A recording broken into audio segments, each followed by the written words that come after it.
Bonjour à tous. Alors aujourd'hui j'ai essayé de coudre une robe 4 rectangles et le résultat c'est que ça ressemblait à un sac. Je vous montre tout à l'heure à quoi ça ressemble, mais bon, peut-être que c'est votre cas aussi, peut-être que vous avez essayé de coudre cette robe. Pourquoi vous auriez essayé? Parce que sur les réseaux sociaux, quand on est débutant, tout le monde nous conseille comme premier vêtement cette robe 4 rectangles, et c'est vrai qu'elle nous vend du rêve cette robe, parce qu'on nous dit qu'avec 4 rectangles, on va pouvoir faire une robe un petit peu fashion, un petit peu sympa. Et voilà, sur le papier, elle est canon. Et en fait, il y a pas mal d'écueils à éviter. Je pense que moi, j'en ai fait quelques-uns. Et puis, je vais vous donner un petit peu mon retour d'expérience et ce que j'aurais fait différemment si j'avais su. Donc si vous voulez que je vous fasse quand même un tutoriel sur la robe 4 rectangles enrichi de tout ce que j'ai appris de mes erreurs, mettez-moi un petit commentaire sous cette vidéo et je verrai si du coup je le fais ou non, suivant votre intérêt.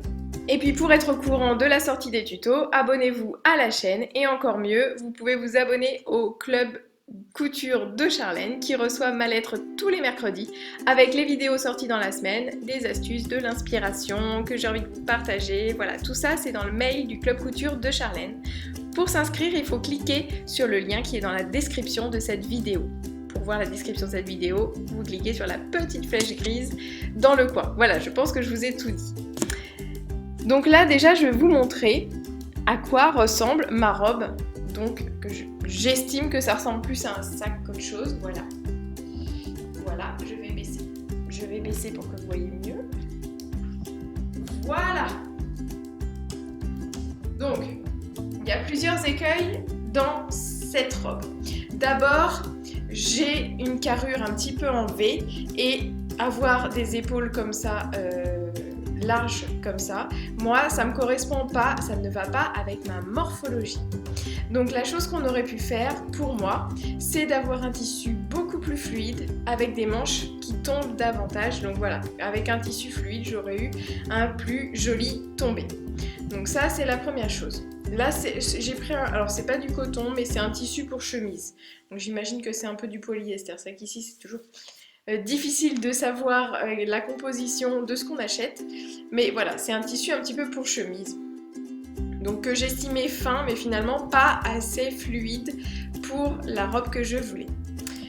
Ensuite, la deuxième chose, c'est que j'ai voulu faire comme le tutoriel que j'ai trouvé écrit, c'est-à-dire qu'on nous disait de mesurer ici notre largeur au plus large et puis de diviser par 4 en gros.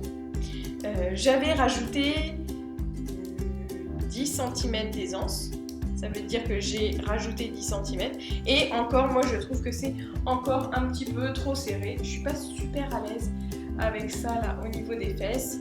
Voilà, bon, en fait, pourquoi ça ressemble à un sac? En fait, pourquoi ça ressemble à un sac? Tout simplement parce qu'un sac, ça a quelle forme? Ça a une forme rectangle. Une robe 4 rectangles, finalement, c'est pas très étonnant. Qu'est-ce qu'on attendait? Donc vous allez me dire, ok, d'accord, mais maintenant, ma robe, elle est là, je l'ai faite et j'aimerais bien en faire quelque chose. Donc, soit vous persistez et vous avez envie de la porter. Dans ce cas-là, je vais vous donner quelques astuces pour la rendre beaucoup plus féminine que ce sac. Ensuite, si vous n'avez vraiment pas envie de la porter, de toute manière, ce sont 4 rectangles. Donc avec des rectangles, on peut toujours faire des choses, on peut faire des ceintures, on peut faire des petits objets, on peut faire des petits vêtements pour les enfants, on peut faire plein de choses. Donc vous allez pouvoir réutiliser le tissu, pas de panique. Bon, mais nous, on a envie de la garder cette robe et on a envie vraiment de la rendre un petit peu plus féminine. Donc à ma place, il fallait prendre un tissu un petit peu plus fluide. Effectivement, je ne l'ai pas fait. Qu'est-ce que je peux faire d'autre pour quand même sauver cette robe? Il y a aussi la largeur. Donc la largeur, là, j'aurais dû... Ouais, je vais vous montrer. Voilà, là, c'est tout d'un trait et ça se voit en fait, on voit le rectangle. Si on avait fait plus large, le rectangle, on aurait réussi à flouter un petit peu plus les choses, notamment grâce à un accessoire qu'il va nous falloir absolument pour rendre cette robe plus féminine. Ça va être la ceinture. Et la ceinture qu'on va pas mettre ici, c'était la mode dans les années 90 peut-être de porter des 2000, je ne sais plus, de porter les ceintures sur les hanches, mais on va plutôt la porter à la taille pour marquer la taille. Il y en a aussi qui la mettent encore plus haut, vraiment sous la poitrine pour faire un autre effet. Voilà, on peut aussi faire comme ça. Ça fait un autre effet, mais voilà, sinon on peut le mettre à la taille. Et là, voilà, j'ai complètement changé le look de ma robe et ma robe, elle devient portable en fait. Voilà. Là, j'ai flouté le côté complètement rectangle et informe. Je lui ai donné une forme et c'est beaucoup plus saillant. Alors, en plus de la taille à marquer, la deuxième astuce va consister à renforcer ce V là qui est là et qui est un vrai point positif de cette robe. Il y a aussi dans le dos et ça, c'est féminin. Ça, il n'y a pas de doute. Pour qu'il soit vraiment mis en valeur, il va falloir creuser vraiment ce V. Ce V, il doit être profond. Il doit venir presque jusqu'au soutien-gorge. Voilà, là, si vous voulez vraiment avoir quelque chose de joli, parce que là, quand c'est serré comme ça, voilà, ça va pas du tout. Donc, on va décolleter vraiment, sachant que le V est quand même assez serré, donc en fait, ça va pas faire vulgaire. Voilà, ça va pas faire un décolleté outrancier, même si vous avez beaucoup de poitrine. Voilà, on peut y aller, ça fait comme les cache-cœurs, c'est super joli aussi quand on a une belle poitrine d'avoir vraiment un V qui va assez bas. Et pour accentuer ce V, on va pouvoir mettre des colliers qui vont, avec des pendentifs comme ça, qui vont avoir cette colle en V, on accentue tout ça. On peut même mettre des colliers un petit peu forme sautoir, un petit peu plus long, qui vont nous permettre, voilà, d'avoir aussi, d'accentuer encore plus ce V et d'allonger la silhouette.